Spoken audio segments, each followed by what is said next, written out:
एक बहुत ही अच्छी कहावत है कि आप तब तक असफल नहीं हो सकते जब तक आप प्रयास करना छोड़ नहीं देते। इसलिए प्रयास करते रहिए, सफल जरूर होंगे आप। नमस्कार दोस्तों, आज के वीडियो में करेंगे हम 14 फरवरी के सभी महत्वपूर्ण करंट अफेयर पे। देखिए, आज के जितने भी करंट अफेयर हैं बहुत ही सिलेक्टिव हैं और मोस्ट इंपॉर्टेंट है आपकी आगामी परीक्षाओं के लिए। तो शुरू से लास्ट तक वीडियो में रहिएगा और इस वीडियो को पूरा देखने के बाद आप इसकी पीडीएफ फाइल भी डाउनलोड कर सकते हैं नीचे डिस्क्रिप्शन बॉक्स में, और हमारे टेलीग्राम चैनल पे दोनों जगहों पे आपको इस वीडियो के पीडीएफ के लिए मिल जाएगी। और एक खास बात और देखिए, इस वीडियो के लास्ट में आपसे 5 क्वेश्चन पूछाएंगे और कल के वीडियो के लास्ट में जो 5 क्वेश्चन पूछे गए थे उनके आंसर भी बताए जाएंगे। तो शुरू से लास्ट तक वीडियो में रहिएगा। और अगर आप इस चैनल से ऐसे ही वीडियोस के ऑटोमेटिक नोटिफिकेशन पाना चाहते हैं तो चैनल को भी सब्सक्राइब करके बेल आइकन जरूर प्रेस कर दीजिएगा और वीडियो को लाइक और शेयर भी कर दीजिएगा। तो चलिए शुरू करते हैं इस वीडियो को। देखिए, आज का पहला प्रश्न है कि अनफिनिश्ड किसकी लिखी गई पुस्तक है। तो देखिए, आपकी अनफिनिश्ड है, इसको लिखा है प्रियंका चोपड़ा जोनस ने। देखिए, प्रियंका का नाम पहले प्रियंका चोपड़ा ही था, लेकिन बाद में इन्होंने जो है निक जोनस से शादी कर ली और इनके नाम के आगे जो है जोनस जुड़ गया। तो प्रियंका चोपड़ा जोनस ने लिखा है अनफिनिश्ड नामक एक पुस्तक, और इसी के साथ ये अभिनेत्री के साथ अब एक लेखिका भी बन गई हैं। तो वही थोड़ा सा इसके बारे में हम डिटेल में जानते हैं। देखिए, जो पुस्तक है अनफिनिश्ड, इसमें जो है प्रियंका चोपड़ा ने भारत में अपने बिताए गए बचपन और अमेरिका में किशोरावस्था के दौरान अपने बिताए गए समय और अनकही और अपनी अनसुनी जीवन की बातों को जो है इसमें वर्णित किया है। और इस पुस्तक में इन्होंने अपने राष्ट्रीय और अंतर्राष्ट्रीय प्रतियोगिताओं जैसे कि मिस इंडिया हो गया और मिस वर्ल्ड हो गया, इसको जीतने और अपने वैश्विक अभिनय करियर का शुभारंभ करने का जो है वर्णन किया है। यानी कि इसमें इस पुस्तक में इनके बारे में, यानी प्रियंका चोपड़ा जोनस के बारे में पूरी डिटेल मिलेगी। इसका नाम क्या है? अनफिनिश्ड। तो अगर एग्जाम में पूछा जाए कि अनफिनिश्ड नामक पुस्तक को किसने लिखा है, इसको लिखा है प्रियंका चोपड़ा जोनस ने। दूसरा प्रश्न है कि विश्व रेडियो दिवस जो है ये किस तिथि को मनाता है। देखिए, विश्व रेडियो दिवस के बारे में हमने कल भी चर्चा की थी डिटेल में, और कल मैंने आपको थीम नहीं बताई थी। देखिए, होता क्या ना कि अगर आज जो है 14 फरवरी है, तो आज अगर कोई डे सेलिब्रेट हो रहा है, इसकी थीम आज पब्लिश होती है, इसलिए मैं आपको अगले दिन उसके बारे में बताता हूँ। तो कल मैंने बताया था विश्व रेडियो दिवस के बारे में, ये 13 फरवरी को मनाता है और 13 फरवरी को इसको थीम पब्लिश नहीं हुई थी। देखिए, विश्व रेडियो दिवस 2021 का विषय यानी कि थीम रखी गई है न्यू वर्ल्ड न्यू रेडियो, इसको याद रखिएगा। और विश्व रेडियो दिवस क्यों मनाते हैं? देखिए, इसका उद्देश्य है मनोरंजन, सूचना और संचार माध्यम के रूप में रेडियो के महत्व को रेखांकित करना। और सबसे पहले विश्व रेडियो दिवस कब मनाया गया था? 2012 में, इसको याद रखिएगा। और 13 फरवरी को मनाया था हर साल विश्व रेडियो दिवस। तीसरा प्रश्न है कि राष्ट्रीय उत्पादकता दिवस जो है ये कब मनाता है। तो देखिए, जो आपका राष्ट्रीय उत्पादकता दिवस यानी कि नेशनल प्रोडक्टिविटी डे है, इसको हम 12 फरवरी को हर साल मनाते हैं। और देखिए, जो आपका राष्ट्रीय उत्पादकता दिवस है ये राष्ट्रीय उत्पादकता परिषद के द्वारा मनाया जाता है हर साल। इसका उद्देश्य है भारत में सभी क्षेत्रों में उत्पादकता और गुणवत्ता चेतना को प्रेरित और प्रोत्साहित करना। और भारत में ये दिन जो है उत्पादकता संस्कृति को बढ़ावा देने के लिए हर साल राष्ट्रीय उत्पादकता परिषद यानी कि नेशनल प्रोडक्टिविटी काउंसिल के द्वारा जो है मनाया जाता है। और देखिए, जो आपका राष्ट्रीय उत्पादकता परिषद है इसके बारे में जान लीजिए। देखिए, जो आपका राष्ट्रीय उत्पादकता परिषद है इसके महानिदेशक वर्तमान में अरुण कुमार झा जी, और इसकी स्थापना 1958 में हुई थी। इसका मुख्यालय नई दिल्ली में स्थित है।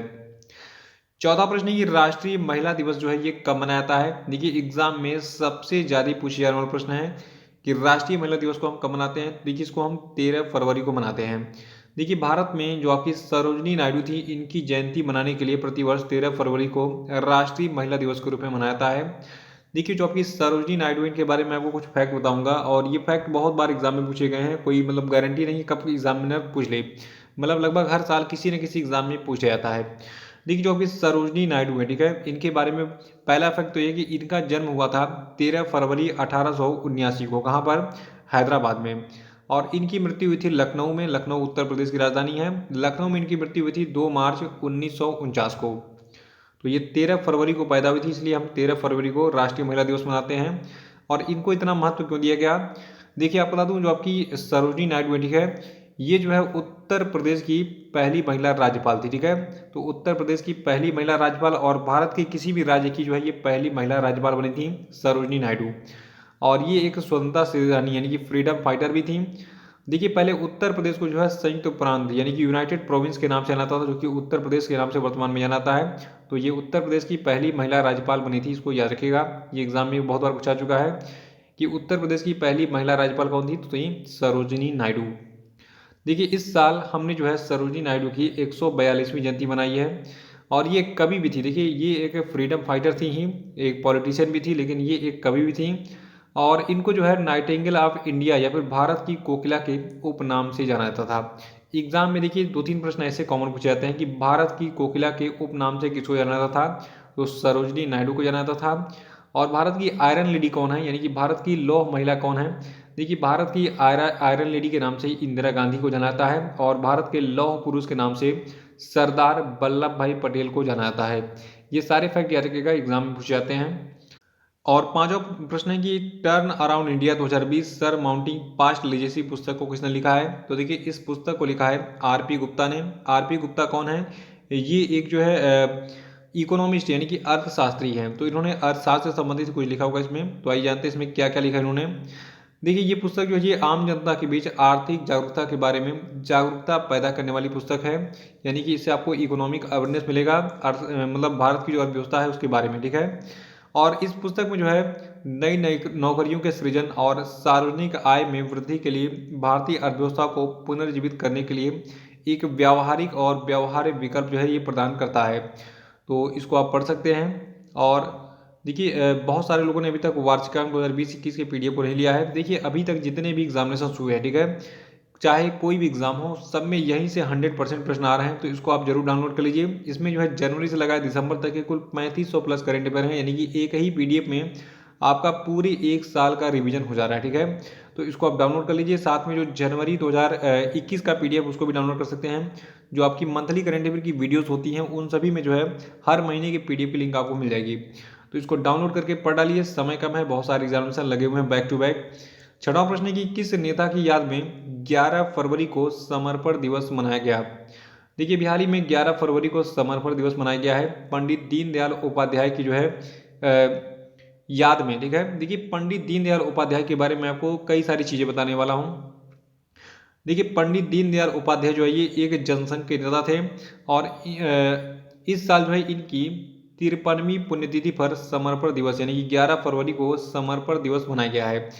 देखिए 11 फरवरी 1968 को जो है ये मुगल सराय से विलुप्त हो गए थे, मतलब वहां से पता ही नहीं चला था कि ये गए कहाँ, ठीक है, उसके बारे में एक सस्पेंस बना हुआ था। देखिए मुगल सराय जो है मुगल सराय में एक स्टेशन है तो जिसका नाम पंडित दीनदयाल जंक्शन किया गया था हाल ही में, और ये वाराणसी के पास स्थित है मुगल सराय। और जो कि पंडित दीनदयाल उपाध्याय है, देखिए इनका जन्म हुआ था 25 सितंबर 1916 को उत्तर प्रदेश के मथुरा में। देखिए पंडित दीनदयाल उपाध्याय जो ये एक भारतीय राजनीतिक यानी कि इंडियन पॉलिटिशियन और दक्षिणपंथी हिंदुत्व विचारधारा के विचारक थे, जो कि राष्ट्रीय स्वयं सेवक संघ यानी कि आरएसएस और भारतीय जनता पार्टी राजनीतिक दल भारतीय जनसंघ के नेता थे, ठीक है। और सातवां प्रश्न है कि टाटा मुंबई मैराथन का आयोजन कब किया जाएगा। देखिए आगे बढ़ने से पहले मैं आपको बता दूं बहुत सारे लोग कंजूस हो गए हैं, थोड़ा सा लाइक करने में कंजूसी कर देते हैं। देखिए लाइक करने का कोई भी चार्ज नहीं लगता है, जितना ही आप लाइक करेंगे मुझे अच्छा लगेगा और प्रसन्नता होगी, और आपके लिए मैं ऐसे ही और भी अच्छे अच्छे कंटेंट प्रोवाइड करता रहूँगा। तो सभी लोगों का कर्तव्य है कि वीडियो को लाइक करना और इसको शेयर भी कर दिया कीजिए, ठीक है। देखिए सातवां प्रश्न हमारा कि टाटा मुंबई मैराथन का आयोजन कब किया जाएगा। तो देखिए टाटा मुंबई मैराथन का जो आयोजन है ये 30 मई को किया जाएगा। देखिए टाटा मैराथन का के जो प्रमोटर हैं इनका नाम है प्रोकैम इंटरनेशनल, ठीक है। तो प्रोकैम इंटरनेशनल ने हाल ही में इसकी घोषणा की कि 30 मई 2021 को हम टाटा मैराथन का आयोजन करेंगे। देखिए जो प्रतिभागी होंगे जो इसमें पार्टिसिपेट करना चाहते हैं, एक ऐप है TMM 2021 ऐप, तो इसके जरिए जो है आप अपनी पसंदीदा पसंद की जगह से जो है इसमें हिस्सा ले पाएंगे। आठवां प्रश्न है कि हाल ही में किस बैंक ने मालदीव को ग्रेटर मेल कनेक्टिविटी प्रोजेक्ट के लिए लाइन ऑफ क्रेडिट के माध्यम से 400 मिलियन अमेरिकी डॉलर प्रदान करने की घोषणा की है। तो देखिए अभी हाल ही में ये जो आपका बैंक है जिसका नाम है export import bank of India, जिसको हम एग्जिम बैंक भी कहते हैं, तो भारत का जो एग्जिम बैंक है यानी कि export import bank of India है, ये मालदीव को 400 मिलियन अमेरिकी डॉलर प्रदान करेगा, किस लिए, ग्रेटर मेल कनेक्टिविटी प्रोजेक्ट के लिए। और देखिए export import bank of India यानी कि एग्जिम बैंक जो है इसके CEO हैं वर्तमान में डेविड रस्किन्हा, और इसकी स्थापना 1 जनवरी 1982 को हुई थी। इसका मुख्यालय महाराष्ट्र के मुंबई में है। और मालदीव देश की बात करें तो देखिए इसकी कैपिटल माले है, करेंसी है मालदीवियन रुपया, और मालदीव के प्रेसिडेंट हैं इब्राहिम मोहम्मद सोली। नवा प्रश्न है कि फरवरी 2020 में विश्व बैंक ने किस राज्य के साथ कुल 100 मिलियन अमेरिकी डॉलर की चिराग परियोजना पर हस्ताक्षर किया। तो देखिए फरवरी 2020 में विश्व बैंक ने जो आपका छत्तीसगढ़ राज्य, ठीक है, तो छत्तीसगढ़ राज्य के साथ में 100 मिलियन डॉलर की चिराग परियोजना पर हस्ताक्षर किया था। देखिए चिराग का पूरा नाम क्या है? देखिए चिराग का पूरा नाम है छत्तीसगढ़ समावेशी ग्रामीण और त्वरित कृषि विकास परियोजना। ठीक है, इसका मुख्य उद्देश्य सस्टेनेबल उत्पादन यानी कि सतत उत्पादन प्रणाली को विकसित करना है छत्तीसगढ़ में। और इस परियोजना को छत्तीसगढ़ राज्य के दक्षिणी आदिवासी बहुल क्षेत्रों में लागू किया जाएगा, जहां एक बड़ी आबादी कुपोषित और गरीब है। और इस चिराग परियोजना से छत्तीसगढ़ के 8 जिलों के लगभग कुल 1000 गांवों के 1,80,000 से अधिक परिवार जो है लाभान्वित होंगे। और छत्तीसगढ़ राज्य के बारे में जान लीजिए। देखिए जो आपका छत्तीसगढ़ राज्य इसके गवर्नर हैं अनुसुईया उइके जी, और यहाँ के चीफ मिनिस्टर हैं भूपेश बघेल। और विश्व बैंक जो कि ये पैसा देगा, देखिए विश्व बैंक का मुख्यालय आपका है वाशिंगटन डीसी यूएसए में, और अध्यक्ष हैं इसके डेविड मलपास। विश्व बैंक की स्थापना हुई थी 1944 में। 10वां प्रश्न है कि हाल ही में किस देश की सेना ने बाबर क्रूज मिसाइल का सफल परीक्षण किया? देखिए बाबर क्रूज मिसाइल जो है इसका परीक्षण पाकिस्तान ने किया है।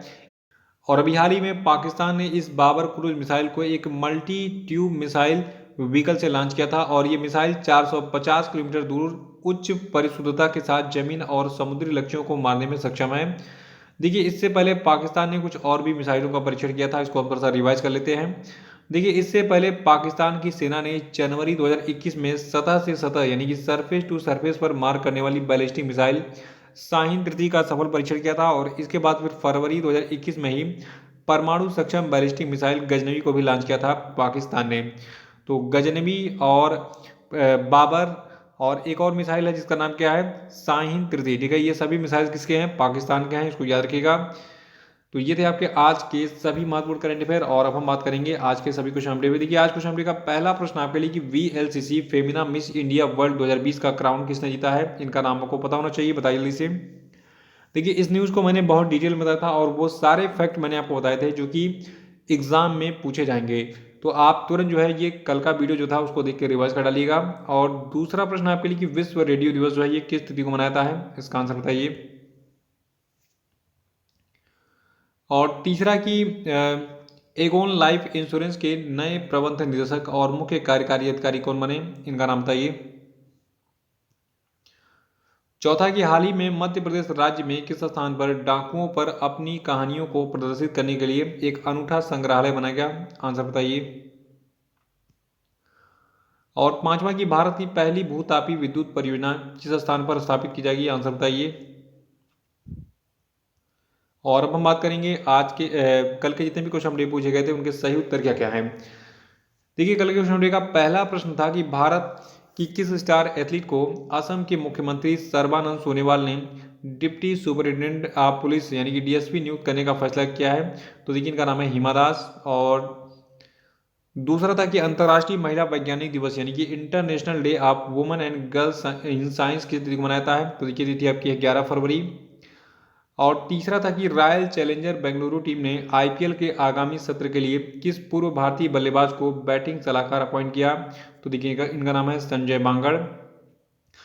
चौथा था कि हाल ही में किस राज्य सरकार ने मुख्यमंत्री विज्ञान प्रतिभा परीक्षा को मंजूरी दी? तो देखिए ये राज्य सरकार आपकी दिल्ली है।